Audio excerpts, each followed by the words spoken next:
Today's concept is spring force. I am DATTA sir. I am an ex IIT professor of a number one IIT Institute of India, and also I am teaching IIT students for many years.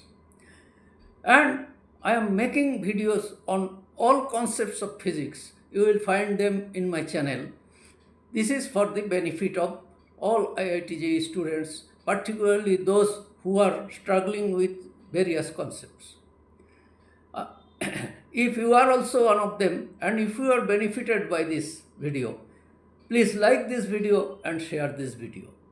And if you subscribe to my channel, you will find all videos about all the small concept of mechanics of all chapters.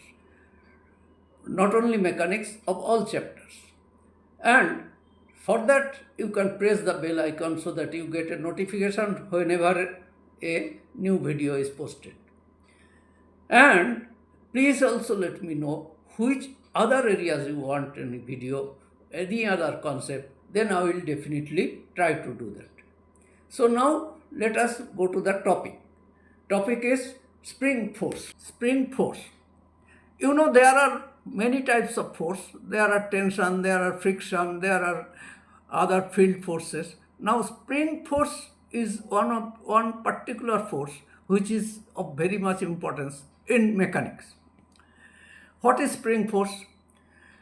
Spring force means when a spring is elongated, expanded, or when it is compressed, then what happens? The moment we leave it, it comes to its original position. Means inside the spring, a force is generated which acts opposite to the force which we have applied for expansion and compression of the spring. That force is actually an elastic force and we call it spring force in general. But here, we know spring also has a mass, but here our assumption is that spring is massless. That is called ideal spring, because as per our syllabus, we are taking only massless spring. And the force also we are assuming that is not too big. If it is very big, it may deform the spring permanently. So it is not very big, and spring is massless. That is our condition, assumption you can say. And the spring force, as you know, it always opposes the applied force. Another big important thing is that spring force is proportional to deformation. Deformation means what? Either expansion or compression.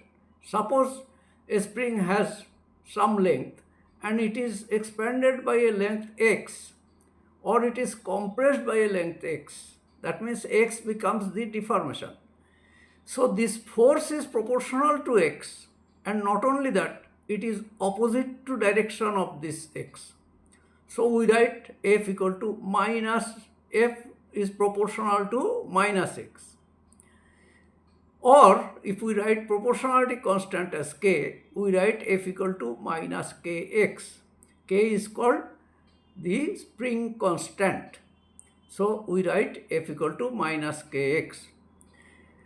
Now this spring constant depends on what? Depends on the nature of the spring. Not only that, it depends on the material and length of the spring also. So we get an idea of spring force. Now there may be more than one spring together. It may be connected in series or it may be connected in parallel, just like resistance you have already read in class 10, series connection and parallel connection, just like that.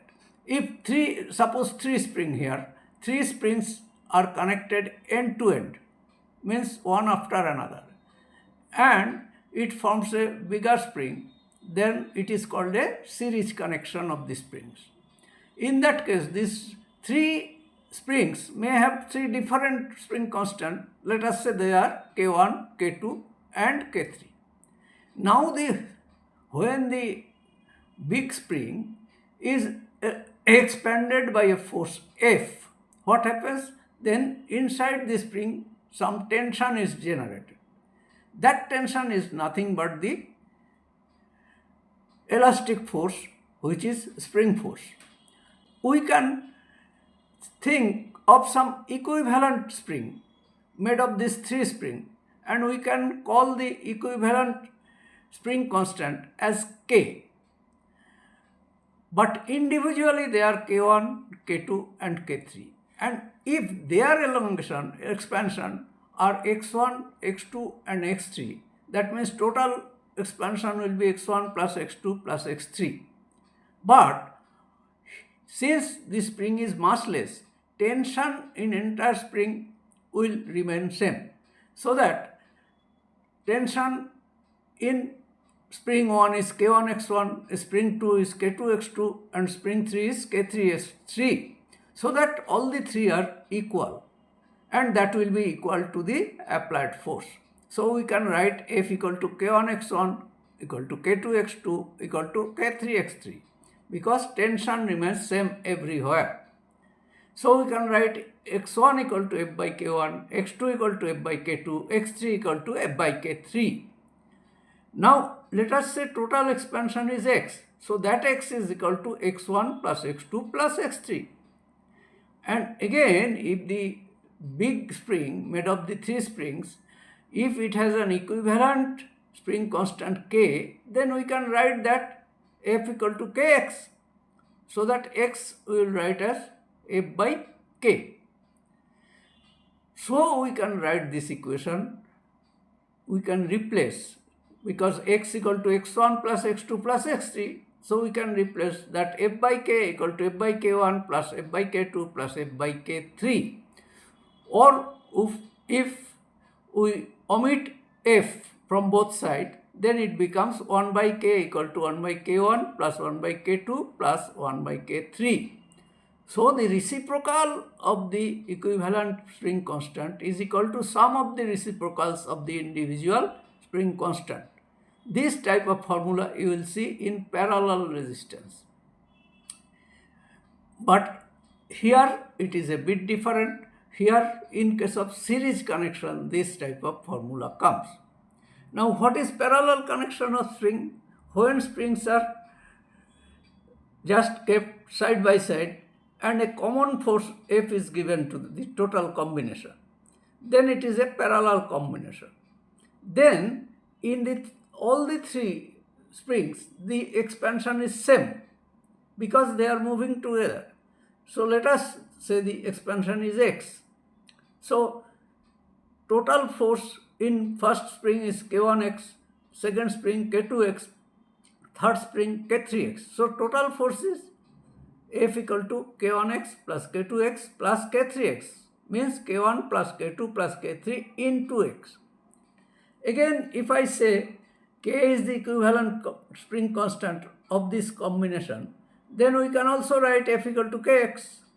So that if we equate these two, we find K equal to K1 plus K2 plus K3. Means here spring constant becomes addition of the individual. So this is equivalent, similar to series connection of resistance, but here it is parallel.